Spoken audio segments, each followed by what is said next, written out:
Ya tiene de dónde estudiar, de dónde tomar. Vamos a pasar al siglo XIX. Vamos a ver qué cambios se dará ahora en el siglo XIX. Ya vimos porque todo esto vamos a ver en función al siglo XX. ¿Qué ideas surgieron en el siglo XVIII para el siglo XX? Para la arquitectura moderna y contemporánea. ¿Qué aporte ahora vamos a ver se dará en el pensamiento, en las tendencias arquitectónicas del siglo XIX en beneficio del siglo XX? A eso tenemos que llegar. Por eso es la idea. Por eso a partir del siglo XVIII y siglo XIX. Porque le dije que vamos a centrarnos en lo contemporáneo. Bueno, siguiente. Romanticismo, el tópico. ¿Y qué es una persona romántica? ¿Qué es un artista romántico? ¿Qué defiende el romántico? Ya vimos las primeras clases. A ver, algunas ideas. ¿Defiende la tradición? Defiende la tradición. Fíjate, por la tradición. ¿Y el ilustrado defiende la tradición? No. No. Buscaba mirar hacia el futuro, cambiar, renovar la tradición. Vamos a ver eso aplicado a la arquitectura. Otra idea, otro término clave del romántico. Era clásico. ¿Qué? Era clásico. No, acordate que lo romántico no es lo opuesto a lo clásico. Son dos términos antagónicos, Esteban, aquí. Expresar los sentimientos de los... Despertar la emoción. El arte, la arquitectura tiene que despertar la emoción. La arquitectura se debe sentir lo que vamos a ver más adelante en la fenomenología, en los años 50 y 60. Despertar sentimientos, emociones, no algo frío como promovían los ilustrados, algo perfecto, algo lógico, algo funcional. Por ahí va. Entonces, el término romántico le dije que se acuña realmente en el siglo XIX. Y ese pensamiento de romanticismo, vamos a ver cómo influye para el cambio del arte y de la arquitectura en el siglo XIX. Pero aquí vamos a remontarnos al siglo XVIII con un término pintoresco. Esteban, ¿qué es lo pintoresco para vos? ¿Qué es algo pintoresco? ¿Una arquitectura pintoresca? ¿Un paisaje pintoresco? ¿Una pintura pintoresca? ¿A qué suena eso? Algo llamativo, algo transgresor. Algo transgresor y llamativo. Me gusta ese transgresor porque lo pintoresco tiene que ver algo poco visto. Algo poco visto en el contexto europeo. ¿Y qué ya estaba muy visto en el contexto europeo en arquitectura? Ya muy rayado ya. ¿Qué estilo arquitectónico? Lo clásico. Los clásicos ya estaban cansados y hartos.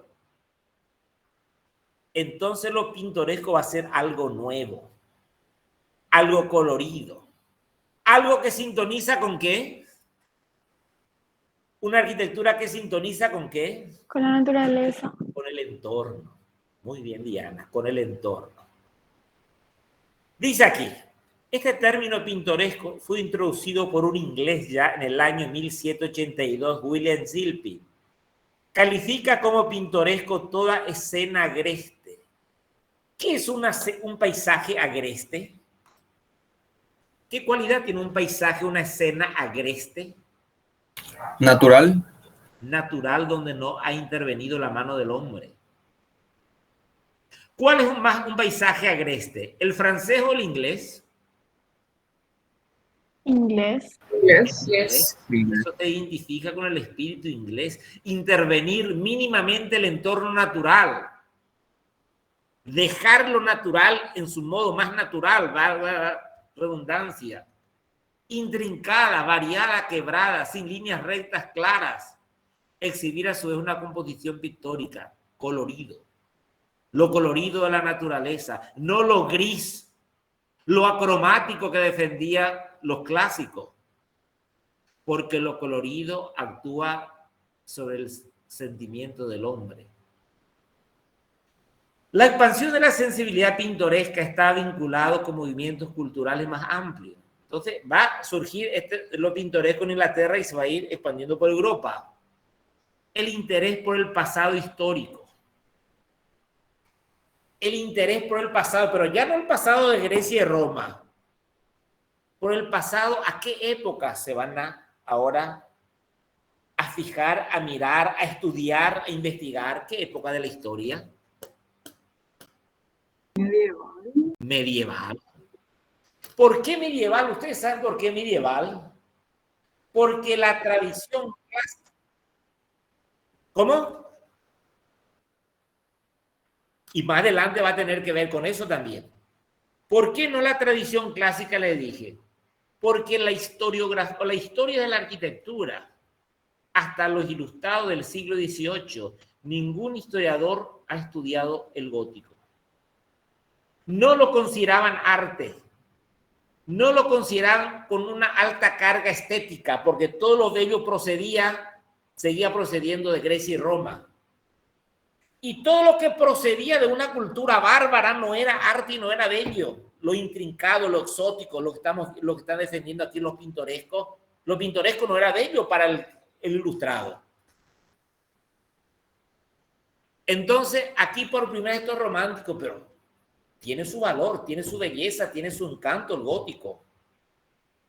Y por primera vez la arqueología y la historiografía va a estudiar con criterios científicos el gótico que nunca se estudió. Y por primera vez se van a lanzar bibliografías del gótico en el siglo XIX.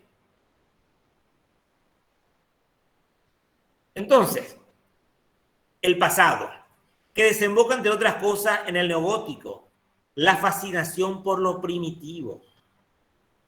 Lo primitivo, ya a finales del siglo XIX, en Europa, grandes coleccionistas de arte tribal, máscaras africanas oceánicas, se vendían a precios elevados en el mercado europeo. Y recordarán, uno de los grandes de la vanguardia del siglo XX era coleccionista de estas máscaras. ¿Quién fue el pintor de vanguardista que coleccionó máscaras africanas? Y esa máscara africana fue su punto referente para generar su estilo de vanguardia. Picasso. Eso comenzó a valorarse por primera vez, que el ilustrado, como le dije, el ilustrado no consideraba arte las pirámides mayas, el arte precolombino, lo primitivo, lo exótico, lo pintoresco. Lo exótico es lo poco visto o lo nunca visto en Europa. Entonces el europeo ya estaba cansado de esa tradición clásica y buscaba algo diferente en el arte, en la arquitectura, en su sensibilidad estética. Y comenzaron a fijar, a estudiar más allá de Europa, norte de África, América, China, Japón, el Oriente. Van a ir a extraer entonces formas, ideas que le va a permitir generar y renovar el arte y la arquitectura europea del siglo XIX. La casa de abajo, ¿qué le llama? ¿Qué interés tiene la casa de abajo? ¿El que la trae? ¿Por qué la trae la casa de abajo?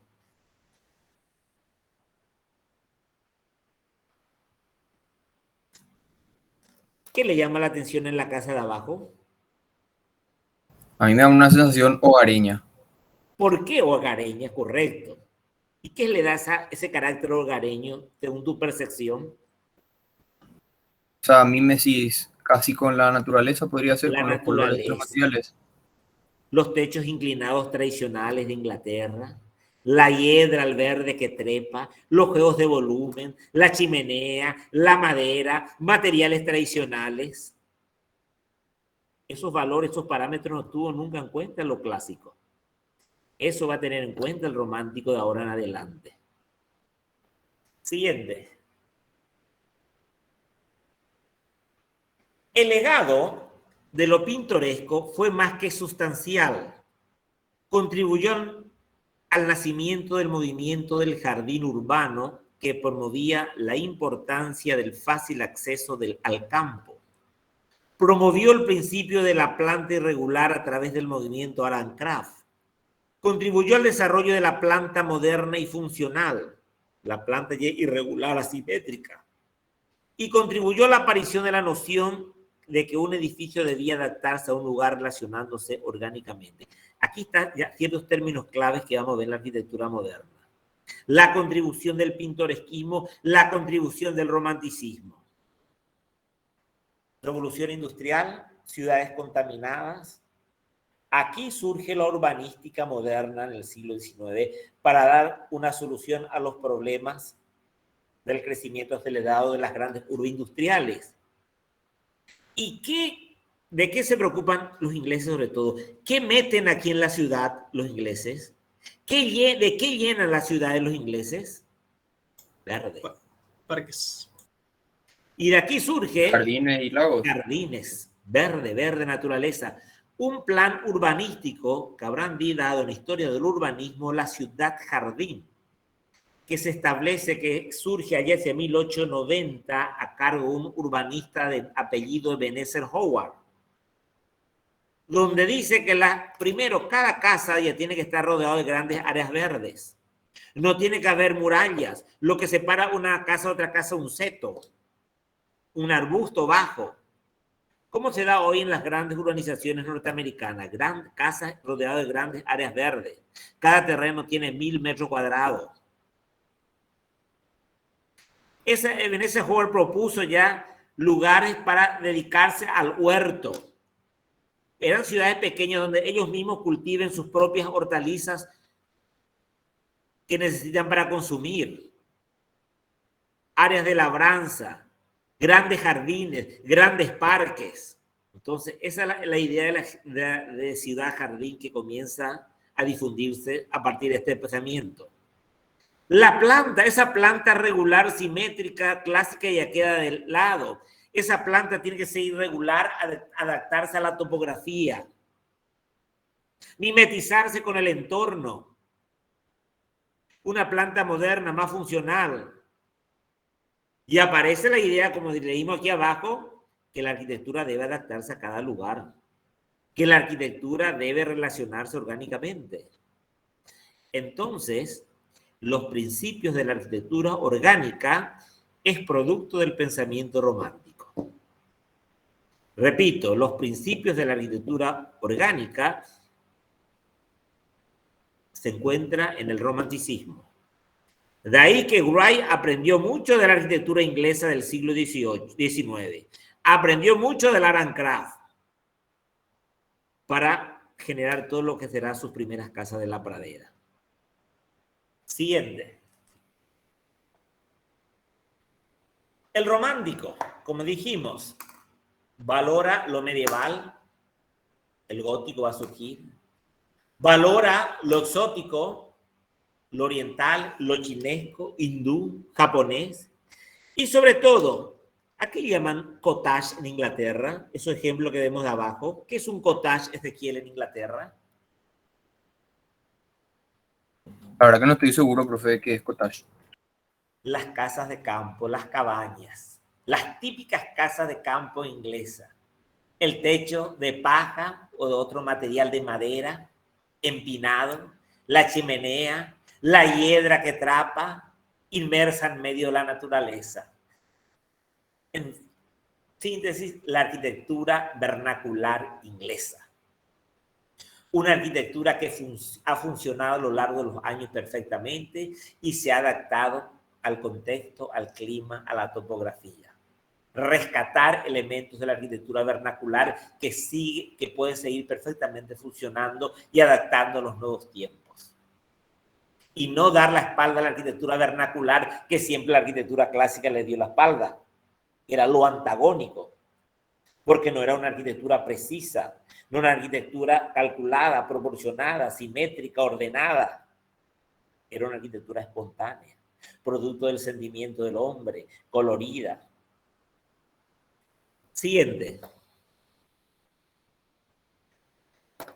Una serie de grandes acontecimientos históricos va marcando la fecha de las principales transformaciones estilísticas que tendrán lugar en el siglo XIX. Los cambios formales o los cambios estilísticos en la arquitectura se explican en buena medida porque cambian las condiciones sociales. Cambia la sociedad, cambia el hombre. cambia su ideología política, surge el socialismo y el comunismo, que luchan contra las arbitrariedades de la burguesía capitalista en contra del proletariado. Las técnicas avanzan, revolución industrial en la medida que se desenvuelve la vida de los hombres. Se va suscitando profundos cambios en la sociedad europea que va a incidir en la arquitectura. Siguiente. Las primeras décadas se van a caracterizar por la fusión de dos fuertes ideales. Dos fuertes ideales que manejarán los románticos: el nacionalismo, el sentido de pertenencia e identidad con su cultura, con su historia, con lo suyo. Bruno, ¿te consideras nacionalista? Ezequiel, ¿te consideras nacionalista? No, profe. Es normal, ya los jóvenes hoy en día, ese sentido de identidad con su cultura, con su idioma, con su folclore, su pasado, ya no. ¿Qué opinas, Luz, de eso? Es lo que me están respondiendo los chicos. Muy romántico hablar del nacionalismo hoy en día. No creo que sea romanticismo, creo que tenemos que generar otra vez eso para ver si salimos del hoyo en que estamos. O sea, ese amor a la patria es muy importante. Sí, Bruno.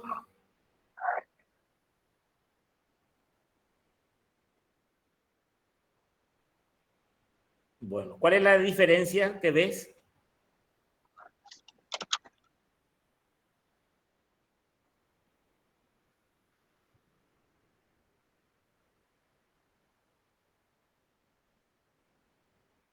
Ya. Yo creo que no va muy de la mano la cosa. O sea, yo creo que las dos cosas van de la mano más bien. O sea, el patriota es la persona que siente que o sea, se identifica con su país, y nacionalista. Una cosa es el etnocentrismo, que uno se crea superior a otra nación, ¿verdad? En detrimento o discrimine a otros.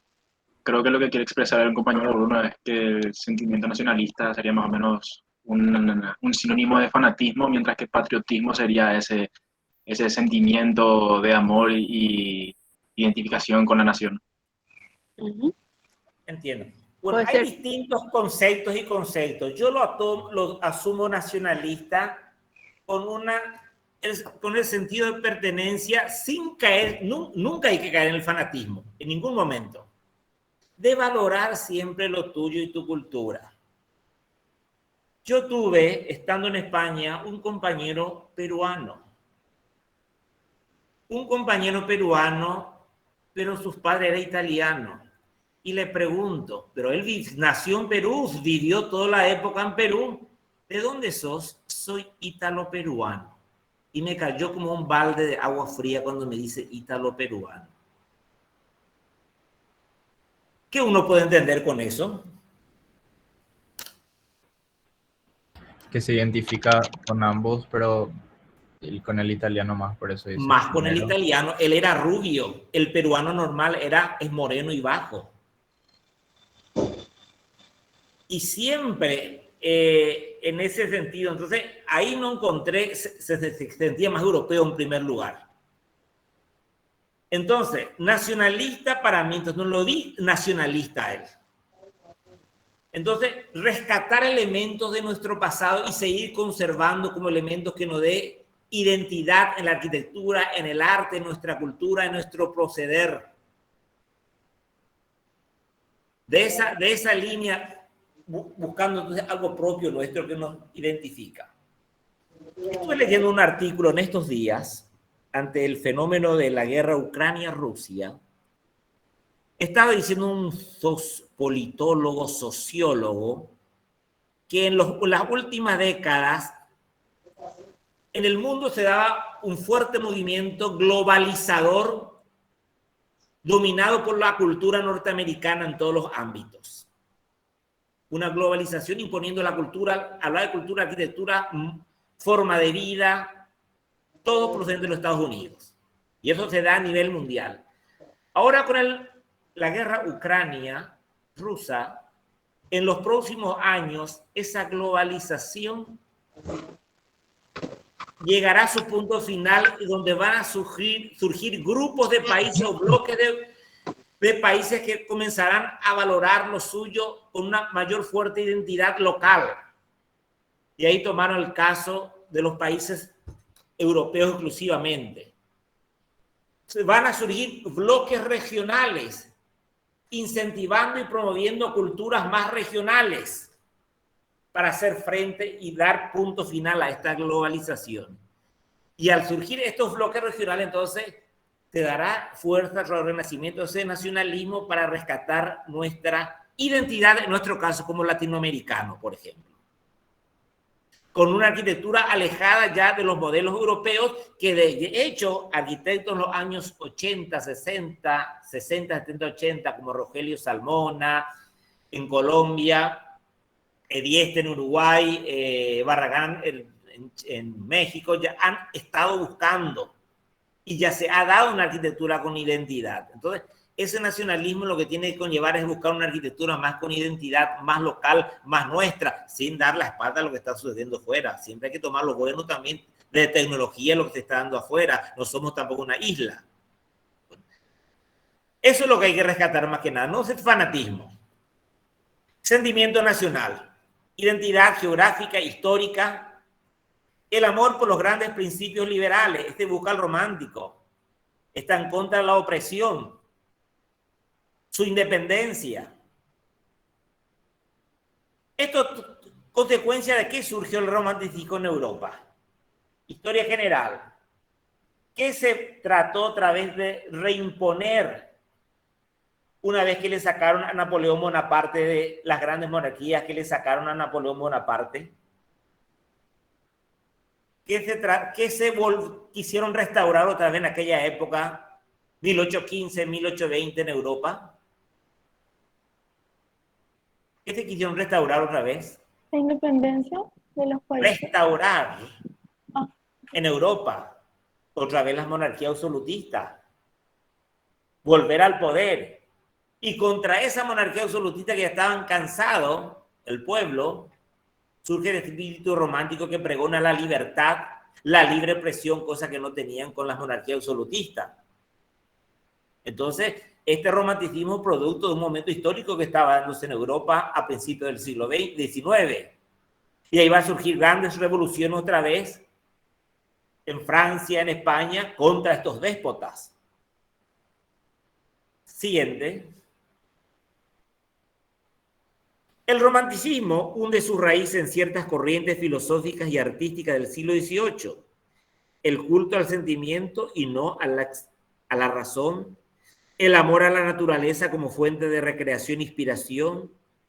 El rechazo a la civilización. Aquí llámese civilización al desarrollo que ha tenido Europa en los últimos años. Supuestamente ellos se creían, siempre se han creído, por esa cultura etnocéntrica, la élite de todo. Y el hombre, el artista, el pensador, el arquitecto, busca entonces como fuente de inspiraciones en aquellas civilizaciones alejadas de Europa y no contaminadas como se encontraba en Europa. Artistas que van a vivir a África, al Nuevo Mundo, y ahí encuentran sus motivos de referencia o de inspiración. Bajo las tendencias neoclásicas late un fuerte apasionamiento emocional. El neoclásico tenía emoción, pero hacia ese arte clásico, como les dije, hacia la antigüedad, que era el único estilo valedero. Aquí ya no se piensa lo mismo. Artistas como Goya, uno de los grandes pintores románticos de la España de principios del siglo XIX, William Blake, otro pintor inglés. Ellos dicen, comienza entonces a darle importancia al inconsciente, al sentimiento, a la irracionalidad, la locura, el sueño como fuente de inspiración, no ya la lógica racional clásica. Siguiente. Ante esta situación de explorar y conocer lo exótico, con el desarrollo de los nuevos sistemas de transporte, el ferrocarril al vapor, los buques a vapor, ¿qué hace el europeo? ¿Qué comienza a hacer el europeo? A expandirse, explorar. explorar, viajar, conocer.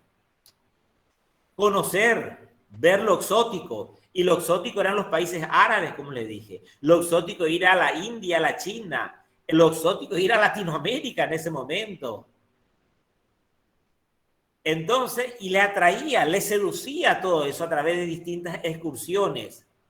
El gusto por el Próximo Oriente, países mediterráneos, mucho más atrasados que todo de ese desarrollo industrial que está viviendo la Europa decimonónica. Escenas árabes, visita a edificios islámicos. Y ahí se va a comenzar a recrear de formas artísticas, arquitectónicas, de lugares ajenos a la Europa e introducir a su mundo el arquitecto europeo. Y lo simpático que todo esto va a llegar a Latinoamérica. Nosotros también vamos a estar fascinados de lo exótico que era para los europeos. Arquitectura árabe, simplemente porque en Europa estaba de moda, aquí también va a estar de moda, pero que no tiene nada que ver con nuestro nacionalismo, con nuestras raíces. Siguiente. Bueno, el gusto. ¿Cuál será la estética predominante en la arquitectura del siglo XIX promovido por el romántico?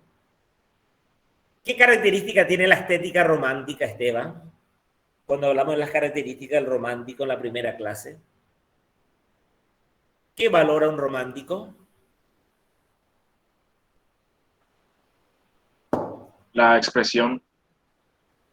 La expresión, sí. La expresión es fuente de creación. Pero del punto de vista de las características del estilo, para que considere algo bello y romántico. ¿Qué característica debe tener la forma, el estilo? A ver, ¿quién ayuda? Extravagante. Extravagante. Ornamentada. Complejo, ornamentado, recargado, variado, colorido. Esas son las características que marcarán la estética para el siglo XIX. No querrán saber ya nada de la sobriedad del siglo anterior neoclásico. Lo que vimos, cómo se da la alternancia en la evolución de los estilos de lo clásico a lo romántico. Dice, el gusto de la segunda mitad del siglo XIX. El referente en el Profe, siglo... Sí. ¿le puedo hacer una pregunta? ¿No es el momento en el que está en el poder la reina Victoria, que siempre fue una mujer muy sobria, muy austera, ¿verdad? Inclusive el marido fue el propulsor de la revolución, ¿cómo se llama? De la exposición universal. ¿En qué aspecto es lo que se habla de la exageración o el recargo en la ornamentación? Porque esta mujer era tan Pero absolutista. ¿era sobria en qué sentido, Teresa? No sé. Y era sobria, o sea, ella era sobria en su persona, vamos a decir, o sea, en su espíritu, ¿verdad? Sí. Era muy ascética en muchas cosas, ¿verdad? Pero su poder absoluto era muy grande, ¿verdad? Sí. Inclusive ella tenía hasta dominios en la India, o sea que ella consideraba que esa parte de la India, siendo su dominio, también era Inglaterra, o sea que para ella no era, digamos, diferente, o sea, en el concepto de conquista, vamos a decir, de colonización, la India para Inglaterra era un salón de juego, vamos a decir, ¿verdad? Pero sí. ella en sí como que marcaba mucho la pauta en todo, en lo moral, en lo social, en la moda, ahí, en esto, en lo otro. Era sobrio y conservadora en lo moral, en las costumbres. Pero ellos quisieron demostrar al mundo que era el imperio en ese momento, y para demostrar al mundo que era el imperio tenía que demostrar lo fastuoso. Y todo ese diseño que va a proponer William Morris, esos papeles, esa alfombra, esos candelabros, era el gusto del inglés culto de la época para demostrar el poder económico y político frente a los demás.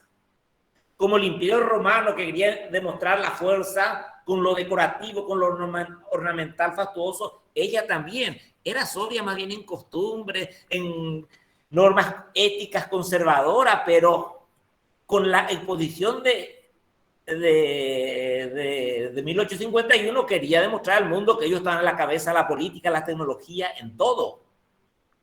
Y todo lo que pusieron ahí era excesivamente decorativo.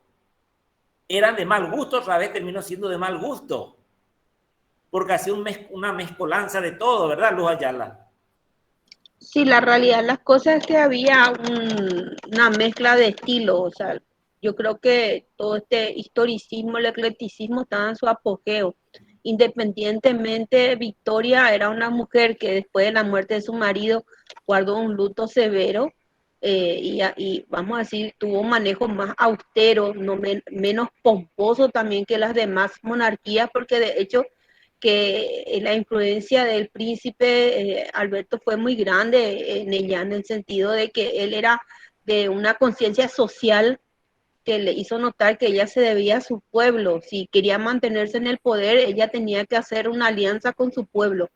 Entonces, creo que en ese sentido mantuvo un ambiente de austeridad sin dejar de lado el hecho de que la estética de la época no estaba precisamente en manos de ella. Correcto.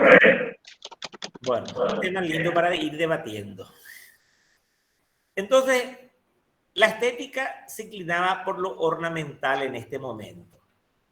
El gusto de la segunda mitad del siglo XIX en Inglaterra por la decoración era una reacción entonces a esa excesiva soledad del siglo anterior que estaba dando el neoclásico. Es normal que cuando con la revolución industrial un gran sector de la población se enriquece, la clase enriquecida, la nueva clase enriquecida, la nueva burguesía capitalista se quiera rodear de lujo. Y ese lujo le daba jerarquía social. La clase enriquecida, dice, los nuevos ricos ingleses, industriales, le salió bien una industria, fue generando, abriendo otra fábrica. Tenía dinero, pero ¿qué no tenía ese inglés? Gran parte de ese inglés. Estaba el inglés culto también. El inglés de la aristocracia. El burgués que tenía dinero, que no tenía tanta cultura, pero tenía dinero. ¿Qué pasa hoy día mismo? El rico nuevo en nuestro país, pero que no tiene cultura. ¿Qué característica tiene su arquitectura? Muy opulenta. Opulenta. Extravagante. Opulenta, pero de mal gusto, arquitecto. Avenida España. De mal gusto. Fuera de contexto. Fuera de contexto. Porque no tiene, mezcla cualquier cosa según su gusto que no tiene formación en el gusto. Importante también es resaltar el contexto para que se pueda ver que ellos crecieron o algo así, son importantes. Pues. Sí. La Casa de Rodríguez. La Casa de Rodríguez. Ahí tengo un ejemplo. La Casa de Cubas. La Avenida casa. España. ¿Conocen la casa de... Bueno, la casa últimamente de los narcos. La casa de don Mario Audo Benítez, ¿te recuerda, Teresa, Luz, sobre Mariscal López? La casa del papá de Marito. No, la de don Mario, no recuerdo cuál es, arquitecto. La de Rodríguez es otro ejemplo. La de Marito está sobre Mariscal López, ahí en la curva, pasando 4 cuadras por ahí de República Argentina hacia San Lorenzo. Una casa blanca con columna y techo de pizarra, gigantesca. Ah, esa es la de Marito. Ahí, pero ahí no... Pues es una casa que está rentada ahora. Sí, ahora en la tienda de autos de BMW, me parece. Ahí no, es la casa de los productos, de productos de dietéticos. Esa era la sí, casa de Mario Aldo Benítez. Unilever, creo que era, ¿verdad? ¿Cómo? Unilever o Forever, algo así. Eso es. Ese producto piramidal es de... Entonces, esa típica casa americana de los ricos y famosos que llega a Paraguay, llegó en los años 70. Estilo neoclásico, la casa torta. Y sí, Rico Puajú se le dice, ¿verdad? Hay cuatro, quise no decir el rico Puajú. O podemos decir hoy de la casa del narco político, podemos decir también. Entonces, pero también el Estado, arquitecto, o sea, el Estado en el sentido de, yo me refiero, las instituciones públicas también, en el caso del Centro Paraguayo Japonés también, arquitecto, un poco más alejado quizás en fecha, pero un neoclásico burdo, burdísimo ese. Y sí, pero ahí el simbolismo era diferente. Ahí el simbolismo quería representar cultura y conocimiento, como los edificios del siglo XVIII que vimos la vez pasada. Iba más por la sabiduría, pienso yo. Y sí, está bien, en ese sentido está bien, pero salió una defecio. No, claro, fuera de contexto. Es un posmodernismo fuera de contexto, como todo posmodernismo. Entonces, estos ricos nuevos simplemente hacían un viaje, iban a la India y les gustaba el Taj Mahal. Iban a Estambul y el rey a toda la arquitectura árabe o bizantina. O de repente querían vivir como en un castillo medieval de Escocia. O de repente quería hacer un mini Versalles. Entonces, esto fue lo que dio origen a ese popurrí de neohistoricismo. Una de las causas, hay varias causas. Y estilos eclécticos en el panorama de la arquitectura del siglo XIX. Siguiente. El eclecticismo dominó el planteamiento estético, sobre todo de Inglaterra. Sin un criterio se recurría a fuentes estilísticas del pasado, simplemente porque me gusta, estamos en una etapa romántica, intentando atender los gustos de toda la época. En este momento surge la psicología como disciplina científica y la psicología establecía que, en cuanto al gusto, surge el enfoque psicológico del gusto, que cada gusto es particular. La belleza no es una cualidad objetiva. Los clásicos, la academia o en épocas anteriores se vendía que la belleza es una cualidad objetiva, donde hay orden, hay proporción, hay armonía, por tanto es bello. Esa premisa ya muere con la psicología. Aquí ya dice, cada persona va construyendo su propio gusto, su propia belleza. La belleza es una cualidad subjetiva. Y al entrar de moda este pensamiento, un arquitecto o un artista ya tiene que estar trabajando con distintos ¿distintos qué? Estilos. Distintos estilos según el gusto de los clientes. Ya no hay un estilo que tenga peso como tuvo peso el clásico defendido por las academias hasta principios del siglo XIX prácticamente. Siguiente. Bueno. En este momento, entonces, el referente de la arquitectura y del diseño es Inglaterra, siglo XIX. Francia ya quedó atrás en el siglo XVIII. Pasa a Inglaterra. Owen John publica un libro, Gramática de la Ornamentación, que supongo habrá sido un bestseller en ese momento. Escribió una de las citas extraídas del libro: la ornamentación debe incrementarse en la misma proporción que el progreso de la civilización. Imagínense, esta cita es muy fuerte para el pensamiento del siglo XXI. La ornamentación debe incrementarse en la misma proporción que el progreso de la civilización. ¿Qué se entiende por esta cita? A ver, ¿quién me dice algo? Cuanto más avanza la civilización, entiendo yo, más se debe decorar y ornamentar la arquitectura para demostrar ese avance. Sí. Correcto. En cambio, hoy en día, ¿qué se maneja? ¿Cuál sería, dándole la vuelta a esta cita al pensamiento contemporáneo? Que una persona más preparada, más culta, ¿hacia qué estética se debería más inclinar?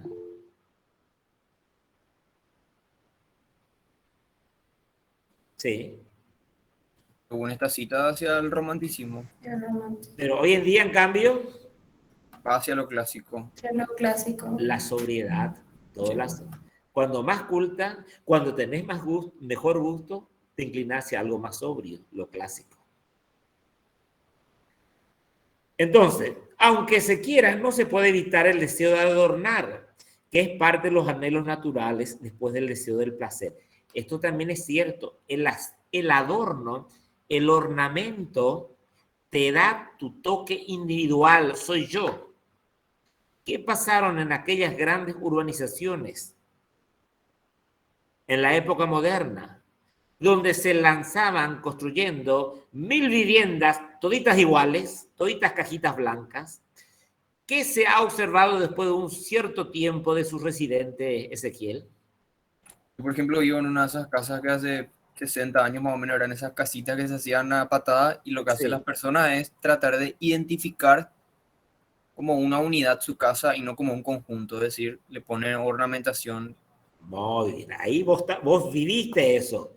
Y tu ornamentación a lo mejor pusiste un ladrillejo enfrente, ladrillo visto. Otro le puso esa piedra basáltica guasmosa y negra que es tan fea, que estaba tan de moda. Otro le puso una moldurita alrededor de sus ventanas, o el balancín cambió por un cuadrilé. Eso forma parte de la ornamentación para darle su toque individual y personal a la arquitectura. Porque no todos somos iguales. Lo que quiso hacernos todos iguales fue la modernidad a principios del siglo XX, pero cada persona es única. Entonces el hombre busca, por naturaleza, trabajar con un adorno para darle su toque de identidad, un toque de identidad a su hábitat o a todo lo que consume. Siguiente. Entra en escena un gran arquitecto alemán, Gottfried Semper, y escribe en una publicación: notó que la lucha por la individualidad tiende a expresarse en el adorno. Ah, yo quiero este rococó, yo quiero este gótico, yo quiero este románico. Pues el adorno, algo sea vivo, inanimado, le da el derecho a la vida individual, a tu individualidad. El gran teórico de las artes y de la arquitectura inglés, pensador John Ruskin, defendía, cuando hablamos del concepto de arquitectura, la ornamentación es parte principal de la arquitectura. Entonces, para entender la belleza del arte y de la arquitectura de cada época, hay que primero partir del concepto de qué es arte y arquitectura para esa época, dicen los teóricos. Y arquitectura para esa época era el arte de la ornamentación de los edificios. Entonces lo prioritario era en ese momento, la belleza estaba en la ornamentación. Y es más, dice otra vez escribiendo, que lo mejor de un edificio no es la construcción, no es la parte estructural. Lo mejor es la pintura, la escultura que se le agrega a los muros. Esto está defendiendo en el contexto inglés en ese momento. Siguiente. Otro inglés, toda la literatura está surgiendo del ámbito inglés en este momento. Ferguson, en su libro Historia de la Arquitectura, definió la arquitectura como el arte de lo ornamental y de la construcción ornamentada. La ornamentación era lo que diferenciaba la arquitectura de la mera construcción. Otro inglés, Robert Kerr, afirmó que la arquitectura era como un vestido. Este vestido era el ornamento que caracterizaba la inteligencia del hombre. Entonces, los hombres inteligentes usaban ornamento, diferenciándose de los animales que no desean el ornamento. Por tanto, el arquitecto se encargaba más de lo epidérmico, es decir, de embellecer la construcción. ¿Qué aspecto similar encontramos con la arquitectura posmoderna, el pensamiento de los arquitectos de la segunda mitad del siglo XIX?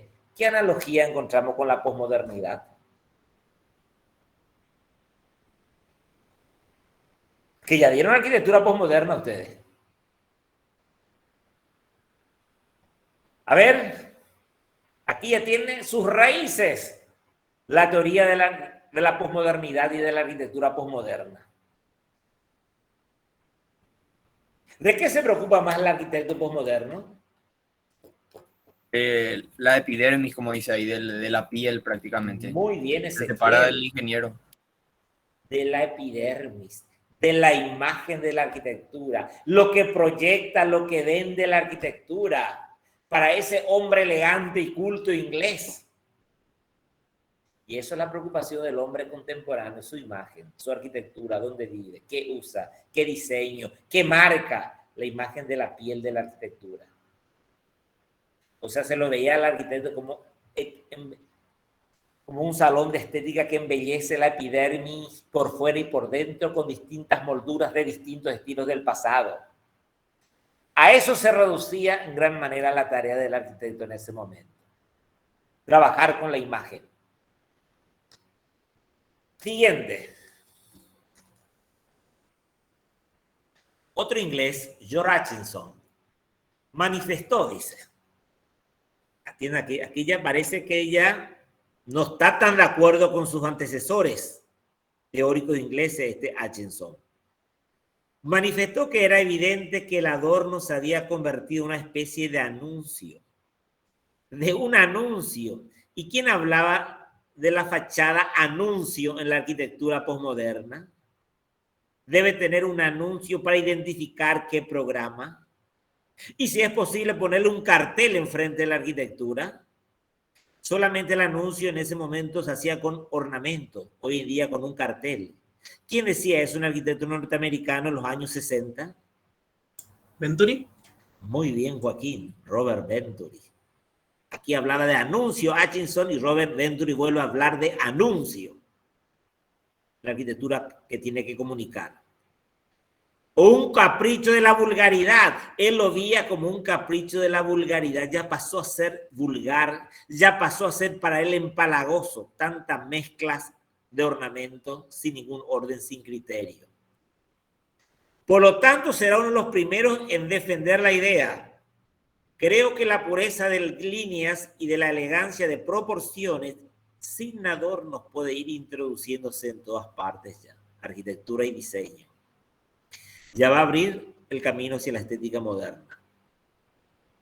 Y por último, el famoso Adolf Loos. ¿De qué nacionalidad era Joaquín Adolf Loos? ¿Austriaco puede ser? Austriaco. Pero siempre al europeo le gusta el adorno. Él fue uno de los primeros grandes detractores del adorno, del ornamento. Por eso escribió Ornamento y Delito. ¿Y por qué?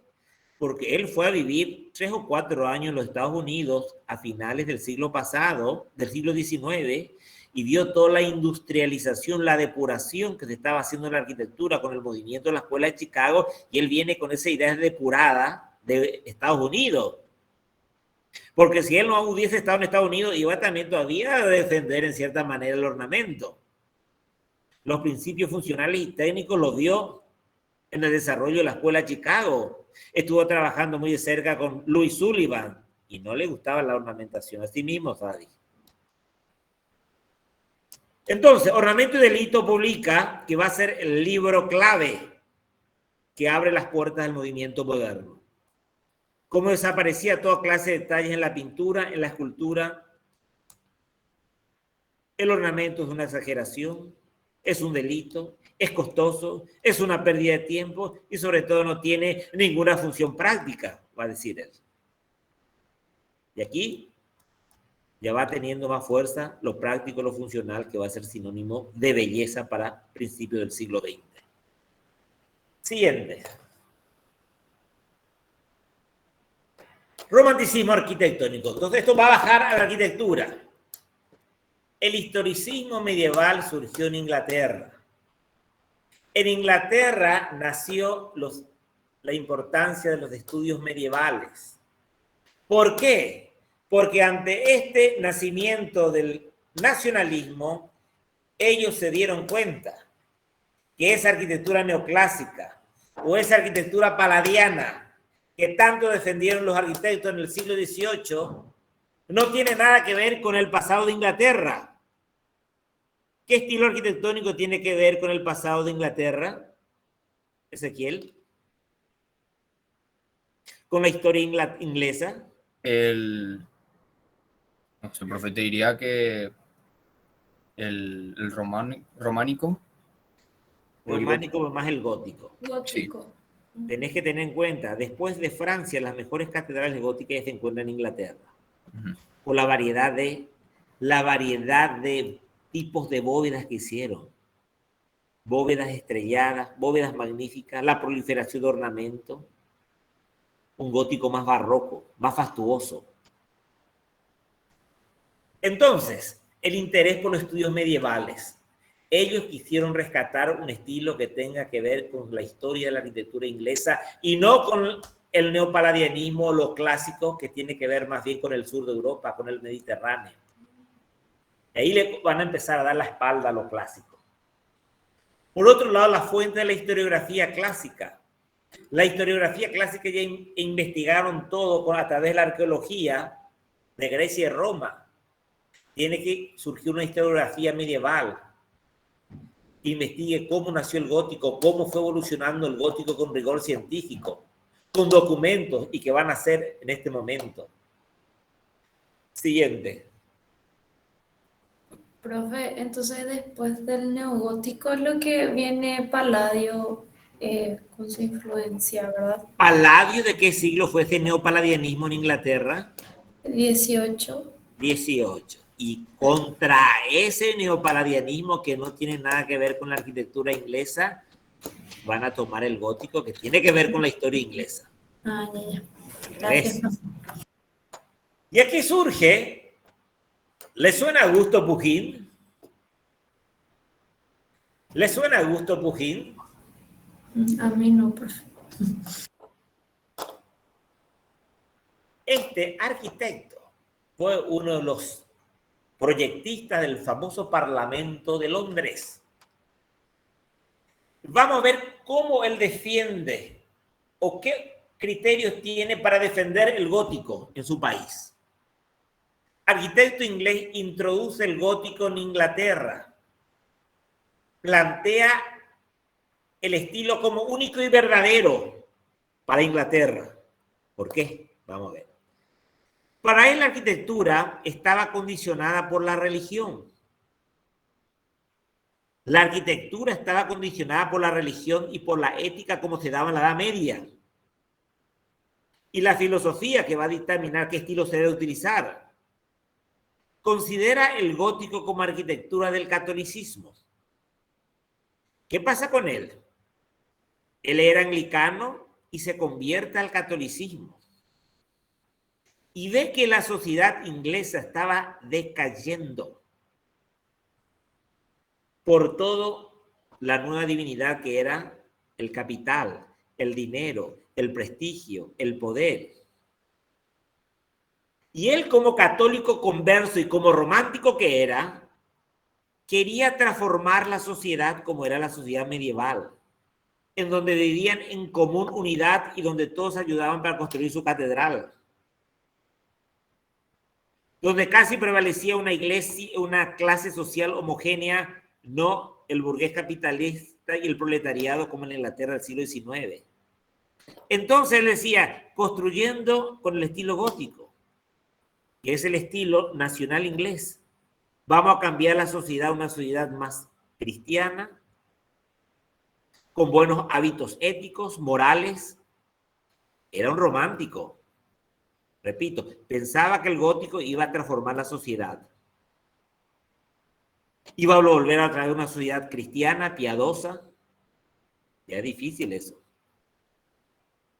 Todo ornamento, también defendía el uso del ornamento, era enriquecimiento de la construcción. Adecuar la forma a la función debe parecerse a lo que es. Adecuar la forma a la función. Este término también van a manejar los posmodernos. Adecuar la forma a la función. ¿Se recuerdan cuando hablamos de la semiótica y del carácter de la arquitectura? ¿Recuerdan, Ezequiel? Sí, profe. Que todo debía parecer lo que es, como dice él. Sí, entonces ella se preocupaba que todo edificio aparezca lo que es, qué función se desarrolla en ese momento. Y vamos a ver cuál va a ser la estrategia para poner en práctica esta idea. Los arquitectos del siglo XIX. Exaltaba el gótico como la materialización del ideal racional, porque una racional en el sentido que está bien pensado la distribución de la carga, de su estructura. Tenía un sistema lógico. Y él va a defender entonces como el estilo nacional de Inglaterra, el estilo oficial para todo tipo de edificios emblemáticos gubernamentales, y por eso escoge para el Parlamento inglés, que sufrió un gran incendio. El anterior Parlamento era de estilo clásico y vamos a darle un maquillaje totalmente. Y esta torre de la izquierda, ¿ven la torre de la izquierda? Esta, si ven, estudian una catedral gótica inglesa, es la torre prismática cuadrangular con 4 pináculos en las esquinas, que tomó de una catedral gótico y le insertó como un elemento representativo del gótico medieval en el Parlamento inglés. ¿Está claro? Un elemento de la arquitectura religiosa le metió en el Parlamento. Y luego va a venir Alonso Taylor, pasando a Paraguay, y trae esta torre. ¿Y dónde ubica Alonso Taylor esta torre con la misma característica, pero con un ropaje clásico? Ferrocarril. ¿Dónde? Ferrocarril, pues. Hace una torre con 4 pináculos en la En esquina. el Palacio de los En el Palacio de Gobierno. Palacio, sí. Solamente me parece que ahí Ravisa le dio el ropaje italianizante. Pero esa torre del Palacio es totalmente gótico inglés, de esa estructura, que no vi en ningún palacio italiano. Bueno, siguiente. Va a surgir un grupo en Inglaterra que defienden el uso de religiosos, que defienden el uso del estilo gótico. Este grupo se llama los eclesiologistas. Y ellos dicen que solo las personas bellas y virtuosas podrían construir bellamente, y para generar personas bellas y virtuosas tenemos que construir en el estilo gótico. Y dice, pero el estilo gótico es un estilo serio, de raíces cristianas, que no es un estilo que pueda utilizar para cualquier programa arquitectónico. ¿Se vería bien un hotel de estilo gótico? ¿Se vería bien una estación de estilo gótico? ¿Tiene carácter ese estilo para una estación, para un hotel, para un teatro?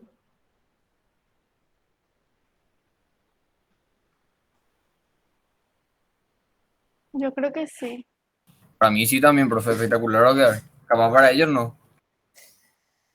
No, para ellos no. ¿Por qué no?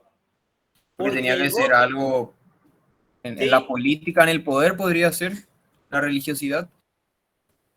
En la política tampoco. El gótico nació en un contexto religioso.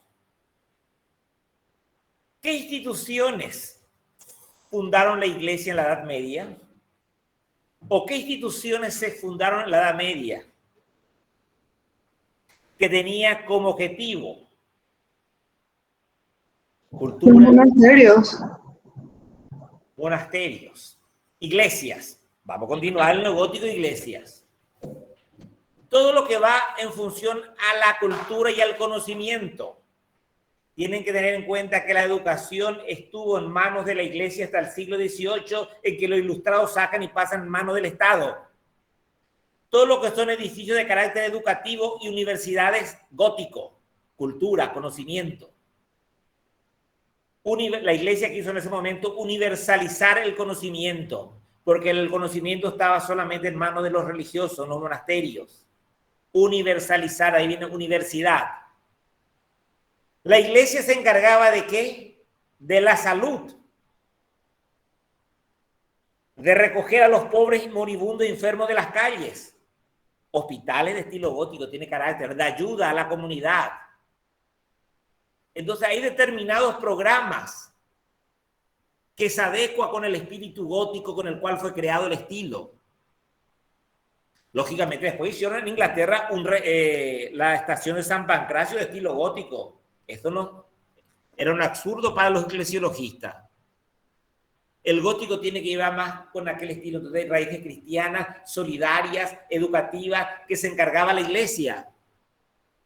La única institución pública que podía ser estilo gótico era el ayuntamiento o municipalidad, porque el ayuntamiento como institución para gobernar la ciudad es una institución medieval. Pero un teatro, un hotel, era como una ofensa para el estilo gótico. No sé si entienden lo que ellos querían, lo que defendían este grupo. Entonces, eran para determinados programas, pero después se abrió para todos. Siguiente. John Ruskin. Pugin, otro de los defensores del gótico. Pugin defendió el gótico por sus ideales religiosos. Construyendo el gótico volvemos a, como decir, recristianizar a toda esta sociedad pagana del siglo XIX, decía. Pero Pugin no defendía desde el punto de vista religioso la vuelta del gótico. Ruskin, como fue uno de los grandes teóricos del Alan Craft, ¿qué defendió Ruskin desde el punto de vista que todo lo que se hacía en la Edad Media estaba hecho a mano y era más bello? Y vamos a trabajar como los constructores medievales en gremios de artesanos que hacían cosas bellas para el hombre, ya que la máquina no hace cosas bellas porque la máquina hace cosas totalmente estandarizadas en gran cantidad y hizo que caiga el valor estético de todo lo elaborado, producido por la máquina. Entonces, Ruskin defiende el gótico, volver al gótico desde el punto de vista de trabajar todo a mano para producir cosas bellas. Ruskin, ya dijimos, también defendía el ornamento, ya hemos hablado recién. Fueron 5 los ideales básicos que sustentaron este movimiento. Ideales básicos en beneficio de la arquitectura, el movimiento romántico. Buscar una arquitectura nacionalista que tenga que ver con las raíces de la arquitectura histórica de cada lugar.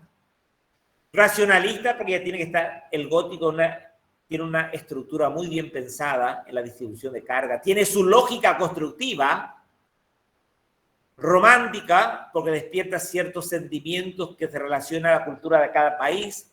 Eclesiológica, porque usando el gótico volveremos a fundamentar, revivir el espíritu de fe cristiano que se daba en la Edad Media.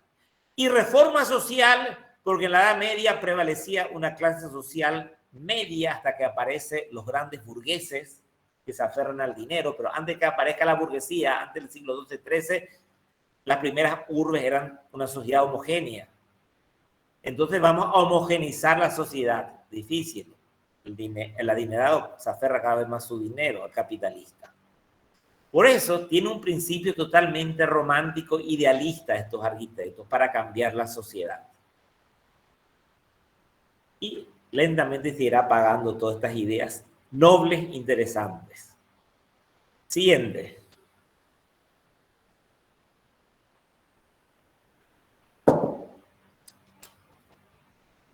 Ruskin, un edificio histórico que admiró en gran manera, que consideró uno de los más bellos, es el Palacio Ducal de Venecia. Por toda la ornamentación, todo el revestimiento de mármol, la belleza que se encontraba en la epidermis de la arquitectura, fue el edificio predilecto para él.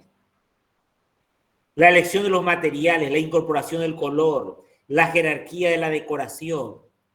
La planta baja, que son plantas administrativas donde atiende el duque, el jefe de gobierno de Venecia, estaba más decorada.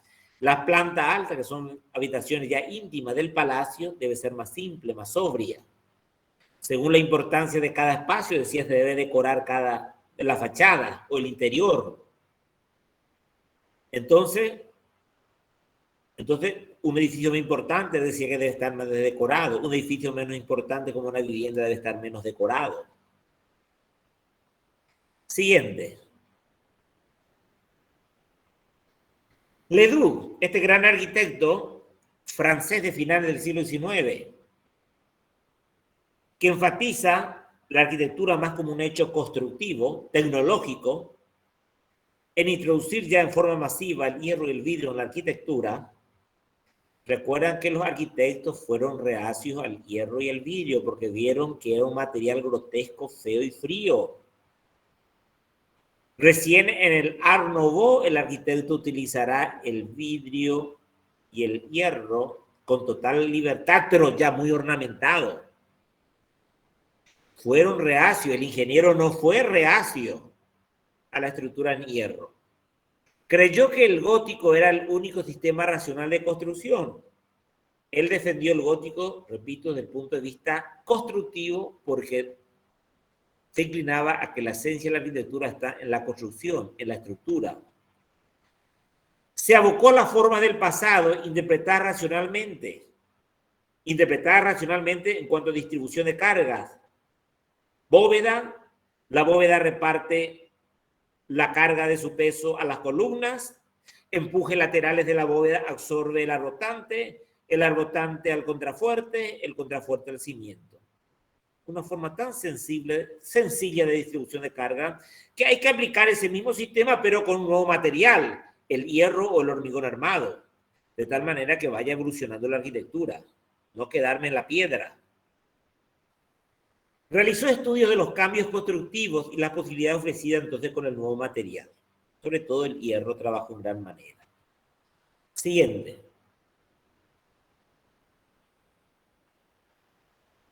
También admiró la arquitectura griega. Y le dije en unas clases pasadas, ¿qué similitud tiene el sistema estructural griego con el gótico? Los dos son muy racionales. ¿Y qué similitud tiene?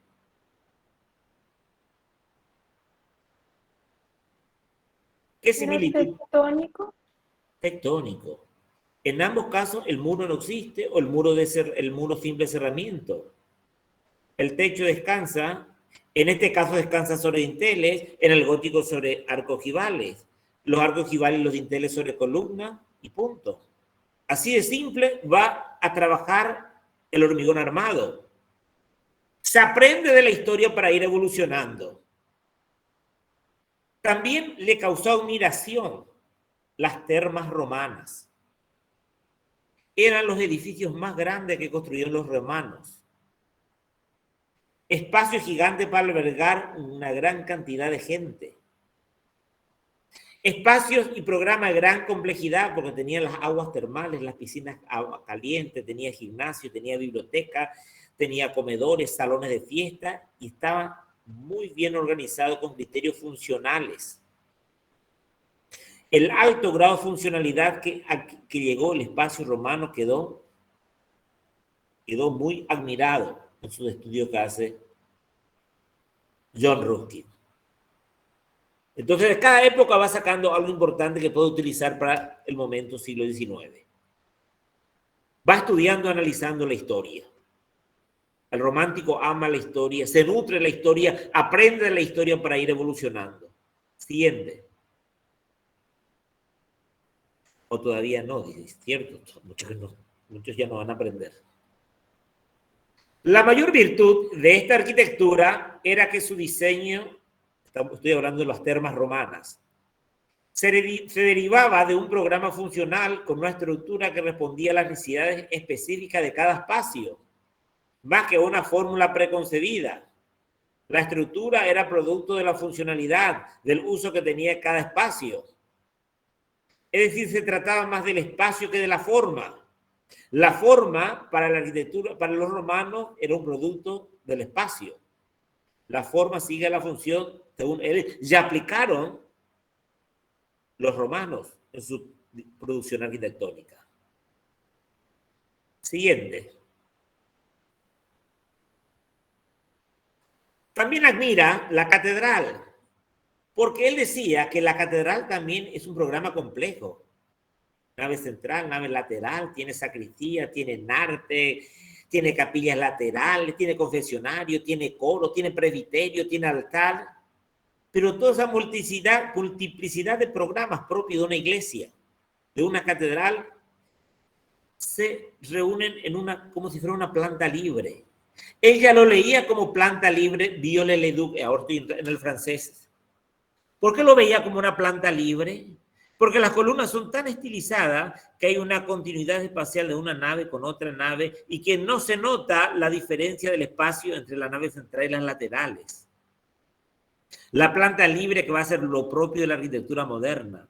Esa planta libre que voy a ir adecuando, dividiendo según las necesidades prácticas de cada programa. Eso va sacando aquí del estudio de la catedral gótica, Le-Duc. Consideró la construcción gótica como una formulación absolutamente racional, bien pensada, bien estructurada, que tenía su lógica. Siguiente. Sí, el estilo victoriano. Sabi, básicamente el estilo victoriano es el estilo neogótico. Se lo llama neogótico o neovictoriano, porque el neogótico fue el estilo que defendió la reina Victoria, que sería el estilo oficial durante su reinado para el diseño y la arquitectura. Igualmente, analiza el castillo renacentista. ¿Pero por qué se llama castillo renacentista que no tiene nada de renacentista? Es un castillo medieval para mí, ¿sí o no? Sí. Simplemente renacentista porque se construyó en 1500, en la época del Renacimiento. Porque el Renacimiento fue un producto, como dicen muchos historiadores, más bien netamente italiano. Si llega a Francia o España, llega tímidamente. Mientras que se desarrollaba el Renacimiento en Italia, los países del norte todavía estaban muy anclados, sujetos al gótico. Entonces, este castillo mal llamado renacentista hace una comparación entre el castillo renacentista francés y el palacio renacentista italiano. Vamos a ver. Él está analizando el punto de vista funcional y estructural de Leduc. ¿Cuál va a ser más funcional para Leduc? ¿El francés o el italiano? Vamos a ver qué dice. El italiano. El italiano va a ser más funcional, dice Larisa. Vamos a ver si está de acuerdo con tu postura, Leduc. Destaca las múltiples funciones de estos edificios, porque eran palacios fastuosos.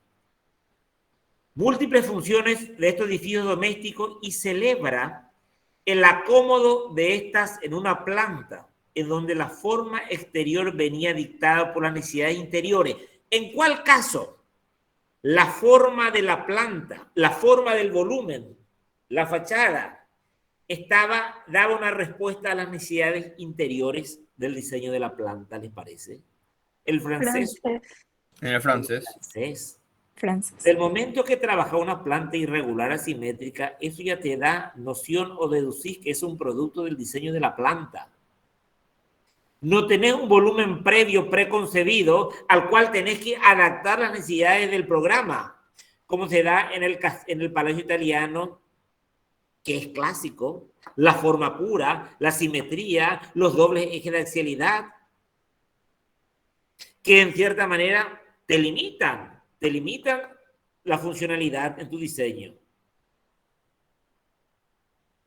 Entonces, la forma exterior venía dictada por las necesidades interiores, en consecuencia se deleitaba con la simetría de la masa y de los huecos del castillo francés. Su principal objeción era que, la crítica que hizo Leduc, que en beneficio de la regularidad simétrica o formal de los alzados del palacio italianizante, comprometían a las necesidades funcionales de la planta.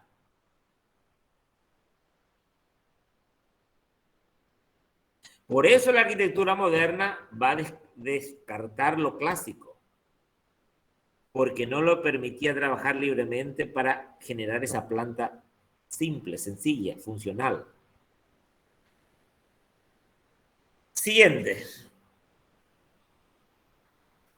Vamos a seguir corrido y vamos a terminar a las 7. ¿Puede ser? ¿Puede ser el grupo? Sin problema. Dale, profe. Como consecuencia de su análisis histórico, de todo este análisis histórico que están haciendo varios arquitectos, Leduc afirma que los principios del diseño y no las convenciones eran los fundamentos de la teoría arquitectónica. Los principios del diseño son cada programa tengo que diseñar con unos espacios, con una funcionalidad, y no dejarme guiar por los estilos de moda o los criterios de diseño. Un buen arquitecto se debe dejar guiar por la planta, la funcionalidad. Dichos principios eran la aplicación de métodos racionales a todos los aspectos del proyecto, incluyendo formulación de la estructura, materiales y construcción. Manifestó que la formación académica no debe dirigirse únicamente hacia la vertiente artística. Repito, ya dije varias veces que la academia insistía en más la arquitectura. Este manual sabe. La academia insistía más en las venustas, en la parte estética. Eso no debe ser así en la correcta arquitectura, va a criticar Ledoux. Hacia la vertiente artística de la arquitectura, sino que debe equilibrarse con la formación técnica del ingeniero. La academia le daba la espalda al ingeniero, a la tecnología, al hierro y al hormigón armado en ese momento. La formación actual de los arquitectos tiende a poner cada vez más énfasis en la capacitación técnica. Y se dieron cuenta, recuerdan, por qué el arquitecto estuvo en desventaja, porque le dio la espalda a la tecnología y el arquitecto estaba divagándose en estilos de distintas épocas y no tenía la capacitación técnica para enfrentarse a la figura del ingeniero. Por tanto, el ingeniero era el protagonista de las grandes construcciones de finales del siglo XIX en ese momento. Siguiente. Choisy fue otro gran historiador francés que defiende la arquitectura como un hecho tecnológico nuevamente. Y escribe un libro de la arquitectura desde el punto de vista de la tecnología constructiva a finales del siglo XIX. Explica en su análisis, explica analítica y gráficamente las edificaciones, no desde el punto de vista de las edificaciones como la evolución de los estilos arquitectónicos, de las formas que van evolucionando, sino el estilo arquitectónico él defiende que es una respuesta de las técnicas constructivas. El estilo gótico es una respuesta a ese sistema estructural que generaron los constructores medievales con el fin de liberar al muro para introducir gran cantidad de luz en el interior que simboliza la divinidad. Así pues, Choisy elabora la primera historia de la arquitectura de una perspectiva totalmente constructiva, tecnológica y material a finales del siglo XIX. Siguiente. Y Semper, ya también a finales del siglo XIX, hablamos de Semper en conceptos de arquitectura y él da un paso más adelante en cuanto a las técnicas y él fue el que acuña o defiende que la esencia, el principio de la arquitectura no está en la estructura, no está en la estética, la forma, el lenguaje, sino está en el espacio. Arquitectura como materialización de un espacio interior capaz de albergar actividades humanas, representando la extensión en 3 dimensiones. El concepto que se apropia de la arquitectura moderna, el espacio funcional al servicio del hombre. Siguiente. Empezamos, maestro. Un poquito de arte. Esta es una de las joyas de la pintura romántica española. Francisco José de Goya y Luciens. Los fusilamientos del 3 de mayo de 1807, no recuerdo. ¿Por qué es una pintura romántica esto? ¿Qué características hacen que defina como pintura romántica? Evoca sentimientos. ¿Qué sentimientos? La expresión. Porque demuestra emociones del momento. ¿Y emoción producto de qué? España en este momento estaba tomada por las tropas napoleónicas, las tropas francesas, un grupo de la resistencia que trataban de liberar a su país, cae en manos de los soldados de Napoleón y son fusilados en la afuera de Madrid. ¿Y qué te transmite, por tanto, esto, Larisa, ante ese contexto histórico que acaba de narrar de la pintura? Miedo. Miedo, terror, grito de libertad, diría yo. Grito de libertad que buscaban los románticos, liberarse de las tropas extranjeras y luchaban por la independencia otra vez de España y de Francia. Derramamiento de sangre por la libertad, por el nacionalismo, añoranza de libertad, muy bien, Sari. Terror, miedo también de la muerte, porque están entiendo que hay un sacerdote, un monje, pidiendo misericordia para no matar, sangre corriendo en el suelo. El contenido es lo más importante para ellos, lo que quieren expresar ante ese momento en que estaban viviendo, estaban pasando. Siguiente. O esta otra revolución que tuvo lugar en París en 1830, que se quiso instaurar otra vez otro monarca absolutista y se vuelve a levantar otra vez el pueblo como se levantó en la Revolución Francesa. Nunca más dictadura de monarcas autoritarios. La libertad guiando al pueblo, Eugène Delacroix. Esta mujer representa la heroína, una de las grandes heroínas en la historia francesa. ¿Quién es aquella heroína de la historia francesa?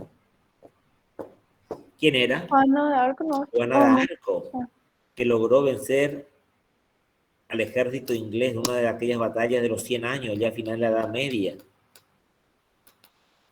Muy bien, Juana. Y aquí los distintos sectores de la población, la burguesía con ese sombrero de copa, el humilde alado, el niño, todas las edades tomaron las armas para defender la libertad. Todo es libertad, libertad, libertad. Siguiente. Esta otra obra importante romántica, El naufragio. Horror, desesperación, muerte por poder sobrevivir. Contenido muy fuerte. Siguiente. Profe, demuestra mucho el contraste de luces y sombras también. Esto es propio del romántico que vimos, contraste de luces y sombras, irregularidad, movimiento. O comienzan a pintar lo exótico, pintores que van a pintar escenas de los países árabes, atardeceres en el mar, el paisaje, todo es borroso, todo es poco claro ya aquí, en las pinceladas sueltas, siente.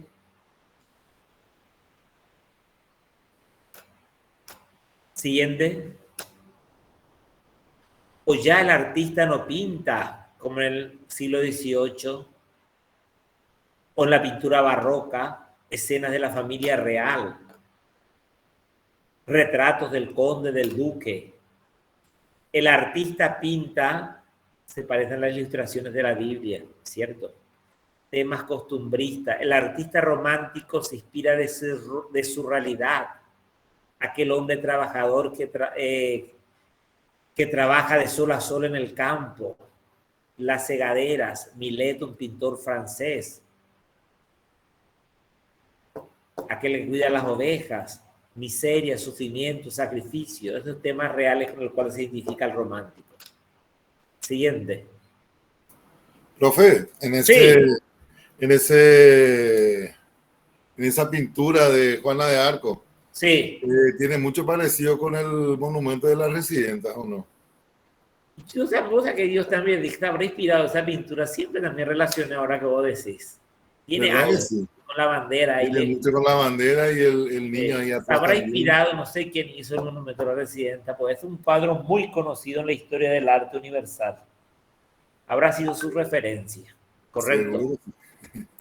Pinturas de paisaje, amor a la naturaleza. Siguiente. Y aquí, fíjense un poquito, el pabellón real es la residencia veraniega de la monarquía inglesa, al sur de Inglaterra. ¿Parece esta arquitectura en Inglaterra? Totalmente. No, bueno, árabe parece. Árabe, hindú. La India era territorio de ellos y habrán inspirado en el Taj Mahal. Este es el gusto de lo exótico que estaba prendiendo fuertemente en toda Europa. De repente hay como una contradicción. Hay un gusto, una lucha por rescatar lo nacionalista, pero por otro lado también anhela lo exótico y busca arquitectura alejada de su contexto físico histórico. Siguiente. Ahora vamos a ver entonces, ante este baile de los estilos, como dicen los historiadores, carnaval de los estilos que tuvo lugar en la arquitectura del siglo XIX, utilizan muchos historiadores, carnaval, popurrí de distintos estilos. Vamos a ver que el estilo que tuvo más fuerza fue el neogótico. Y el neogótico qué programa arquitectónico le va a dar carácter? Los eclesiologistas no querían trabajar para una estación como la estación de San Pancracio, que es un ecléctico porque arriba es gótico, pero abajo tiene elementos estelanizantes, arcos de medio punto, columnas dosadas, pero prima más el gótico para una estación de ferrocarril. Por eso nuestra estación de ferrocarril tiene algún elemento neogótico. Pero no así. Solamente vi el caso en Inglaterra en estaciones de ferrocarril estilo neogótico. En otras ciudades europeas ni en Latinoamérica. Más se utilizaron para estaciones de ferrocarril el academicismo afrancesado muy trabajado como la de Buenos Aires. No era tan. No así para ayuntamientos como el ayuntamiento de Viena, el neogótico. ¿Para qué otro programa que le dará carácter, le dije, se va a utilizar el neogótico en el siglo XIX? ¿Va a representar la función? El parlamento también no sería. Parlamento. ¿Por qué parlamento? Porque en el ayuntamiento era el gobierno de las ciudades medievales. Y en el ayuntamiento estaba conformado en las ciudades medievales por todas las cabezas de las familias más importantes de la ciudad. Y todas las familias más importantes de la ciudad, pero importante sentido ético, cristiano, en ese sentido, era la voz del pueblo y deliberaban y tomaban las decisiones para las ciudades libres. Entonces, por eso para el parlamento es en cierto modo un estilo, y en muchos parlamentos se ve el estilo gótico como el de Budapest en Hungría y el de Londres, que me viene en este momento a la memoria. Para universidades y colegios, ¿qué colegio en Asunción tiene alguna reminiscencia con los arcos ojivales al estilo gótico? ¿Qué colegio en Asunción? ¿El Inter puede ser? El Inter. ¿Y no conocen también otro, el Colegio María Auxiliadora sobre Luis Alberto de Herrera? ¿Y Tacuarí puede ser? Que tienen todos los arcos ojivales en la planta baja. De las hermanas salesianas. Y en otros países hay mucho. Todas las grandes universidades norteamericanas, los edificios antiguos, eran todos de gótico. No solamente inglesas, sino también norteamericanas. El gótico, cultura, conocimiento. Entonces, para esos programas optaban el neogótico. Siguiente. El barroco o el neobarroco para edificios que connotaba lujo, esplendor, reunión social. La ópera.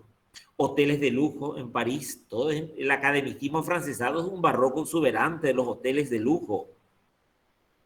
Glamour, buena vida, elegancia, el ornamento. Entonces, esto denota, el neobarroco denotaba o se identificaba con programas como les dije, la ópera, donde la gente iba a mostrarse, a exhibir sus mejores galas, hoteles de lujo, hoteles 5 estrellas. Siguiente.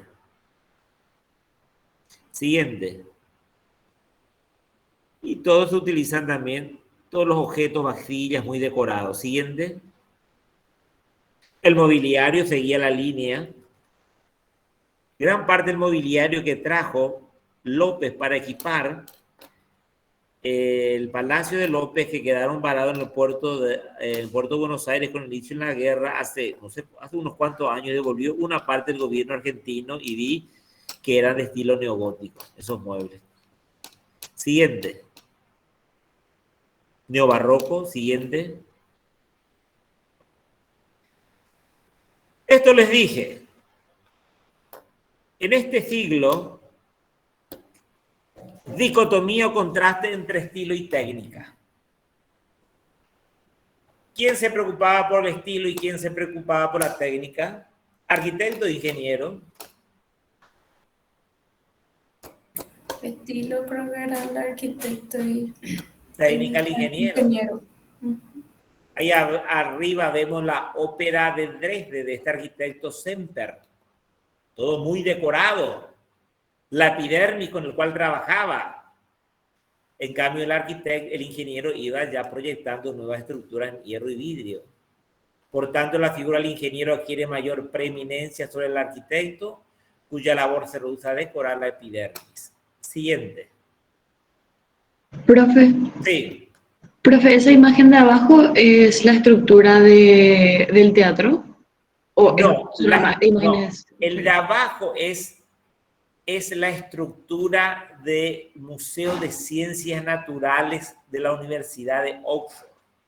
Porque toda la Universidad de Oxford está en el estilo gótico medieval y la ampliación. Ahí están todos dinosaurios. Es en Inglaterra eso.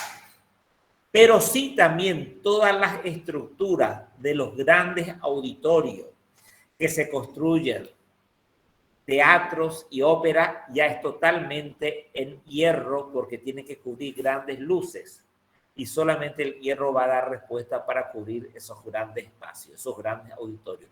Pero ahí en esto recubren todo el interior, no se ve la estructura con grandes murales. Siguiente. Gracias, profe. Nada, bueno. Entonces volvemos a ver el neobarroco. Le dije estilo y programa del siglo XIX. El neobarroco, el de arriba, no el de arriba, lo que es la ópera de Dresde de Semper. Muy decorado. El de abajo, un hotel muy decorado. El neogótico, la ampliación de la Universidad de Oxford, que vemos este pabellón aquí. Capillas, iglesias, todo con estilo gótico en el siglo XIX. Siguiente. El neo-egipcio. En este momento, cuando Napoleón invade Egipto, se alzan con una serie de obras de arte. Grandes descubrimientos arqueológicos por arqueólogos franceses y entra de moda de repente a principios del siglo XIX el gusto por el estilo egipcio en Europa. Pero en este caso, si vamos a elegir para arquitectura, ¿con qué programa arquitectónico se relaciona el estilo egipcio que vemos en los dos casos? ¿Con qué programa arquitectónico le va a dar identidad o carácter? Por la cruz diría que iglesia, pero para mí parecen unas tumbas. Tumbas. En los dos casos son tumbas. Aquí en nuestro cementerio de Recoleta tenemos 2 o 3 panteones de estilo egipcio. Tumbas. Arquitectura funeraria. El culto a los muertos que tenían los egipcios. Entonces, especial le da carácter para tumbas, grandes mausoleos. El neoclásico. El neoclásico se dio hasta 1830-40 y después da lugar al academicismo afrancesado. ¿Y qué diferencia hay entre el neoclásico y el estilo academicismo afrancesado? El academicismo afrancesado es un neoclásico mucho más decorado y le agregan arriba. ¿Qué le agregan? Típico de la arquitectura francesa, Bruno, el techo tipo mansard con las buhardillas, que hay tanto en Buenos Aires. Entonces, este estilo se adecua para programas a nivel cultural, museos, bibliotecas públicas y en el caso de abajo, bancos también. Por la solidez, monumentalidad, pesadez. Es la arquitectura ideal para esos programas arquitectónicos en ese momento. Profe, Sí. una consulta, pero también hay academicismo que no es afrancesado, ¿verdad? El que es el normal. El academicismo que no es afrancesado no tiene el techo con mansarda. Sí, pero pregunto nomás si también, o sea... Sí, el academicismo que no es afrancesado es el neoclásico, en síntesis. Ah, o sea, es lo mismo, es el sinónimo del neoclásico. Sí. Okay. El afrancesado simplemente tiene la mansarda y tiene mucho más decoración.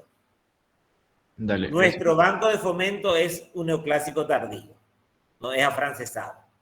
Y si van a Buenos Aires y ven el Banco de la Nación Argentina, que está en la Plaza Rosada, al lado de la Casa Rosada, ese academicismo afrancesado, que tiene las mansardas propias, llenos de molduras, de esculturas, más rimbombante, más elegante, más glamuroso, más teatral, más escenográfico, el francés.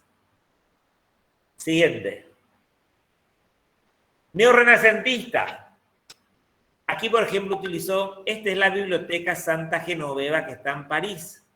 La fachada es neorrenacentista porque se inspiró en la fachada de un palacio renacentista solamente con 2 niveles, pero el interior está totalmente una estructura de hierro y vidrio para las grandes salas de lectura. Neorrománico, hubieron algunos neorrománicos, pero exclusivamente para arquitectura religiosa. Siguiente.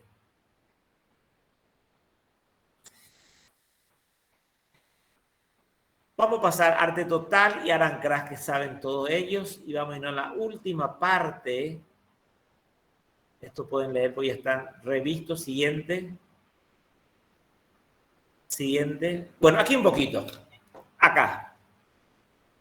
La Casa Roja de Philip Webb para William Morris representa el espíritu romántico de la arquitectura inglesa del siglo XIX, que se inspiró en algunos elementos medievales, se inspiró en los cottages, las casas de campo, la arquitectura que se integra al entorno natural, la planta irregular más funcionalista, la importancia que le sigue dando a la chimenea como centro de reunión familiar,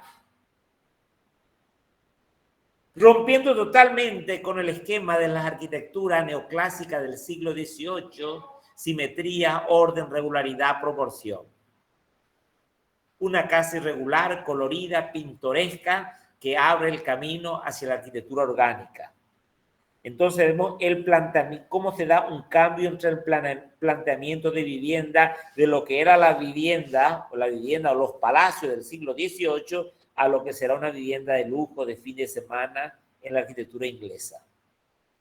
Esto es un aporte del movimiento inglés Arancraz, que tiene su raíz totalmente romántica. Siguiente.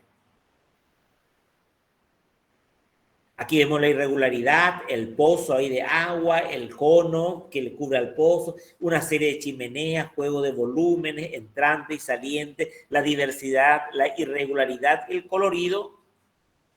Repito, que rompe contra la monotonía del estilo clásico precedente. Siguiente.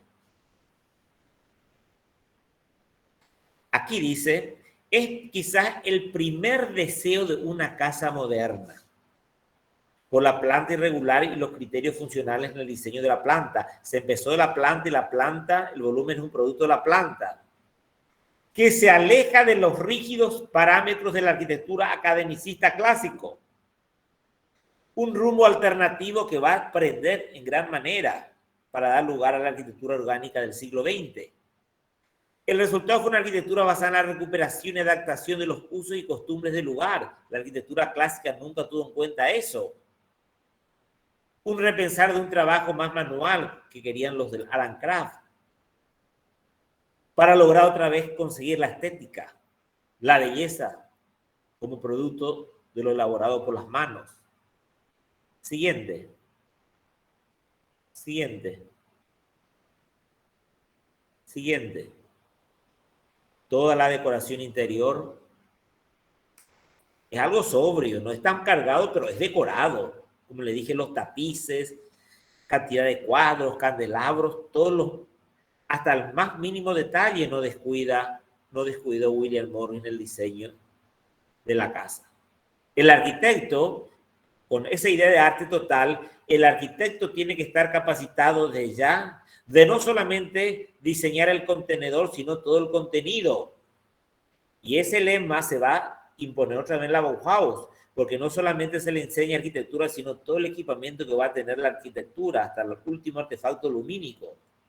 Eso Gropius se inspiró del movimiento de la Arancraz. Siguiente. Siguiente. Charles Mackintosh, otro arquitecto, no era del grupo de Morris, pero dio un paso más importante en esta casa diseñada ya a principios del siglo XX. Respetó el contexto, respetó el lugar, respetó algunos elementos de la arquitectura de Escocia, los techos inclinados, aquel volumen cilíndrico con el techo cónico que me recuerda una arquitectura fortificada. Pero ya comenzó a ¿qué? ¿Qué cambios se dan en esta vivienda? La ¿Qué cambios se dan en esta vivienda? ¿Cómo? La materialidad interna parece muy sobria por ahí. La decoración, la arquitectura se libera del ornamento, volúmenes puros, el muro blanco, el diseño interior más geométrico. Ya va abriendo, a esto podemos hablar de un proto-racionalismo.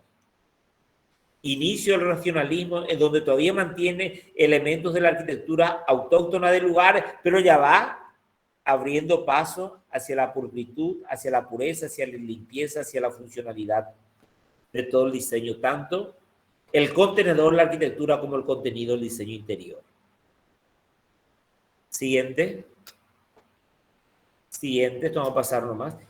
El Art Nouveau es el último estilo del romanticismo. El último estilo al cual se le dio mucha importancia al ornamento inspirado en la naturaleza.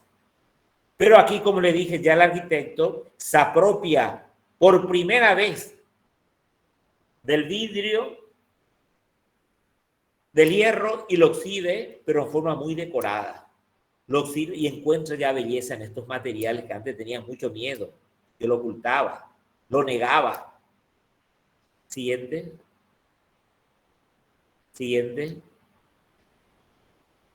Toda esta influencia del art and craft, del pintoresquismo, de la importancia de la arquitectura vernacular rural inglesa, va a llegar fuertemente a los Estados Unidos. Por la influencia, sabemos que Estados Unidos era una colonia inglesa, entonces todo lo que estaba haciendo Inglaterra llega a los Estados Unidos. Las casas de campo van a llegar, algo de neogótico, el uso de la chimenea, el ladrillo, la importancia del entorno. Por eso les dije que la raíz de la arquitectura orgánica se encuentra en el romanticismo inglés. Siguiente. Y aquí surge Wright. Wright está atendiendo todo. Está observando todo el movimiento del art and craft, toda la arquitectura pintoresca inglesa. Ahí se encontrará entonces la semilla para la arquitectura, su famosa escuela de la pradera, que ya se origina a finales del siglo XIX, adelantándose en gran manera a su tiempo. La noción de orgánico hace referencia de que una obra es análoga a un organismo natural. Respecto a su interdependencia, las partes, forma y función son una sola. Esa arquitectura está pensada para ese clima, para esa materialidad, para esa topografía. No está imitando a la naturaleza. Gaudí imita más a la naturaleza en sus obras.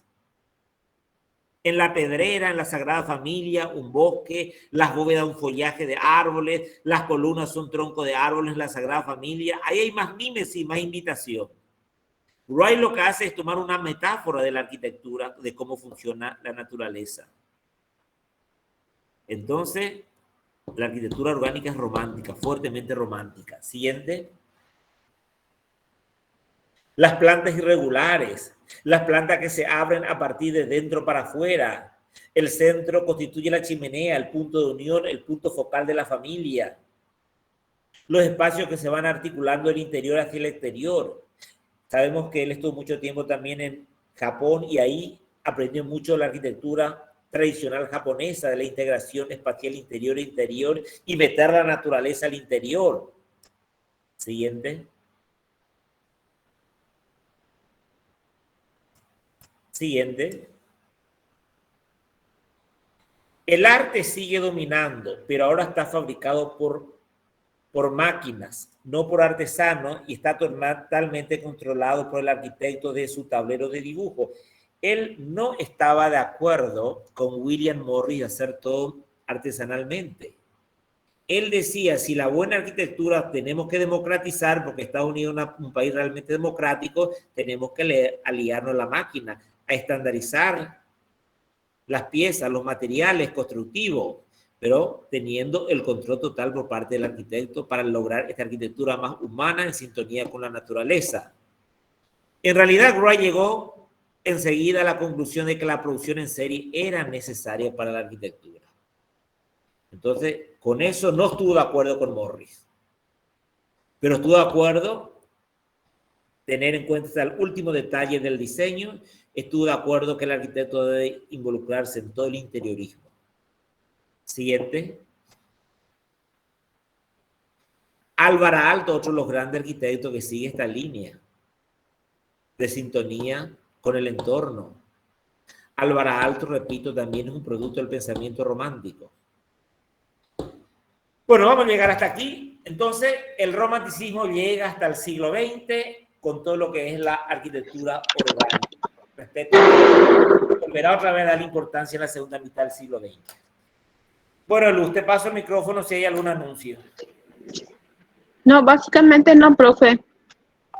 Vamos a estar avisando todo por medio de la plataforma y después por medio de los delegados. Bueno, ¿ninguna pregunta, Bruno, Ezequiel, Jazmín? No, profe, por ahora no. No, profe, todo muy claro. Perfecto. Nos vemos el próximo martes en la misma hora. Buen resto de semana a todos. Chau, chau. Chao, chao. Chao, profe. Gracias. Igualmente. Nos vemos.